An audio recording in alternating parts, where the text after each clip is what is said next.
What's up, dudes and dudettes? It's Jimmy, aka ZeroTolerance55 here with another video in the BioShock Explained series. With this video, I'm going to continue the story started in my last video, Burial at Sea Part 1. If you haven't seen Part 1, you can find it here and in the description, and I strongly suggest watching it before because you have no clue what I'm talking about if you haven't seen that. If you have seen it though, let's dive into the last BioShock Infinite DLC, Burial at Sea Part 2. Burial at Sea Episode 2 opens on Elizabeth enjoying Paris, but she soon spots Sally from Episode 1 and pursues her. As she chases the girl, it becomes clear that things aren't what they seem. Paris transforms, and suddenly she's trapped in a nightmare. With a start, she wakes up. Picking up right after the events of Episode 1, Elizabeth finds herself in Fontaine's houseware department, observing Atlas and his men looting Comstock's corpse for valuables. It's here that it's revealed that the reason Andrew Ryan had sunk this part of the city was because Atlas and his men were gathered here. Anyway, Atlas and his men spot her, and before they can kill her, a vision of Booker DeWitt appears and tells her to convince Atlas that he needs her to escape the sunken store. She goes on to use his advice and pretends to be Dr. Yi Su-chong's lab assistant and tells Atlas that she has a way to get back to the main part of Rapture, but that she'll only help him if Sally is released into her care.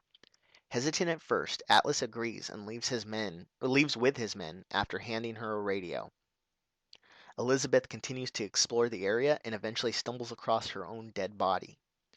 Elizabeth was in fact killed by the same Big Daddy that killed Comstock at the end of Episode 1, but her death caused her powers to collapse back into herself, creating one last Elizabeth.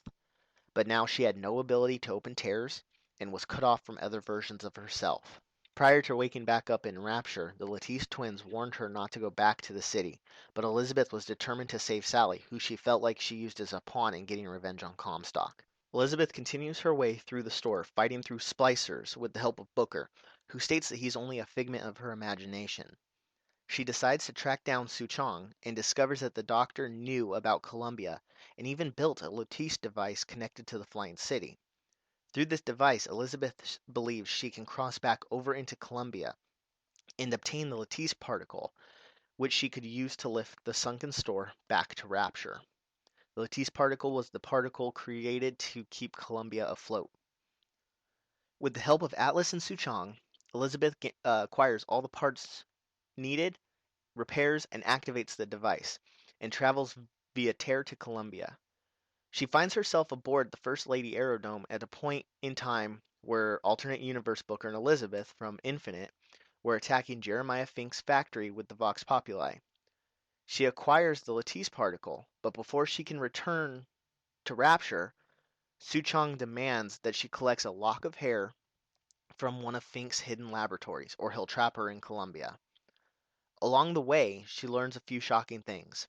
Daisy Fitzroy and the Latisse twins plotted the whole scenario where Fitzroy took the boy hostage in BioShock Infinite. The Latisse twins knew that by sacrificing Fitzroy and having Elizabeth kill her, Elizabeth would mature into the woman needed to stop Comstock once and for all. She also learns that Fink and Su-chong collaborated on many projects through the tear connecting Columbia to Rapture, including the use of Atom to make both Vigors and plasmids, the creation of the Songbird based off the Big Daddy technology, the creation of Vita Chambers, and the bonds between Elizabeth and Songbird in Columbia and the Little Sisters and Big Daddies in Rapture. After some time, Elizabeth retrieves the lock of hair Su-chong demanded, which happened to be her own hair, and escapes back to Rapture. Upon her return to Rapture, she sends the hair sample to Su-chong, just like he requested, and soon after is contacted by Andrew Ryan through a video monitor, reminiscent of Jack's first encounter with the man. Ryan offers her a choice: join him or face his splicers. Elizabeth manages to escape and fights her way to the top of the sunken department store where she places the Latisse particle. The building starts to rise, and at this moment, Atlas's men appear and capture her. Believing she knows more than she is telling, Atlas and his men inject her with truth serum and demand that she reveals the location of the ace in the hole. The problem is that she truly doesn't know what they're talking about and actually overdoses on the serum, falling unconscious for 2 weeks. She wakes up 2 weeks later with the Rapture Civil War in full swing and finds herself still in the custody of Atlas. He begins to torture her and tells her that he plans to perform a lobotomy unless she reveals where the ace in the hole is. Elizabeth refuses to cooperate until Atlas threatens Sally. Then she recalls that she previously witnessed a possible future through a tear and tells Atlas that the ace in the hole is in Suchong's lab. Atlas sends Elizabeth to retrieve the ace while keeping Sally as insurance. While in Suchong's lab, she accidentally causes the death of the doctor via Big Daddy and finds the ace on his body, a piece of paper with a coded message on it. When she returns, Atlas is furious that Suchong is dead and can't decipher the message. Knowing that he's going to kill her and Sally, she has another flash of memory showing a possible future, just like before, this time finding herself aboard a plane. The plane as we know as the one carrying Jack at the beginning of BioShock 1. She actually witnesses Jack hijack the plane and in the process sees the note containing the decrypted message that Alice is looking for. Once she tells Atlas that the message contains the key phrase, "Would you kindly," he immediately begins preparations to get Jack on a plane headed for Rapture. He then turns and fatally strikes Elizabeth, leaving Sally with her, a twisted way of honoring his promise of releasing Sally to her. As Elizabeth lays there dying, she realizes that Jack will be the person to end Rapture's troubles, not her, and that Jack will go on to free the little sisters, including Sally. She dies happily, knowing that the cycle of violence will end as the screen fades to black and the credits roll.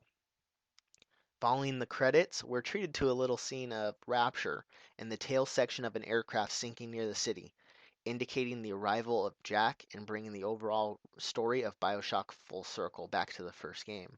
It's here that Burial at Sea Episode 2 ends, concluding the story presented in BioShock Infinite and the story of BioShock as a whole. That being said, this could or could not be my last video in the series. It all depends on what you guys want. If you guys want something different, an explanation on certain characters or anything like that, I'd be more than happy to do that. Just let me know. So along those lines, comment that kind of stuff. Like, subscribe on the videos. Same thing on Facebook, on Twitter. Get a hold of me and let me know what you guys want to see, because I want to make more videos. But as far as overall story, this is it until they make another game. So, like I said, let me know what you guys want to see in terms of this series and if you want me to keep it going. But other than that, it's been a blast. Like I said, like, comment, subscribe, hit me up and let me know what you guys think. So thank you for watching, and as always, I will catch you guys in future videos.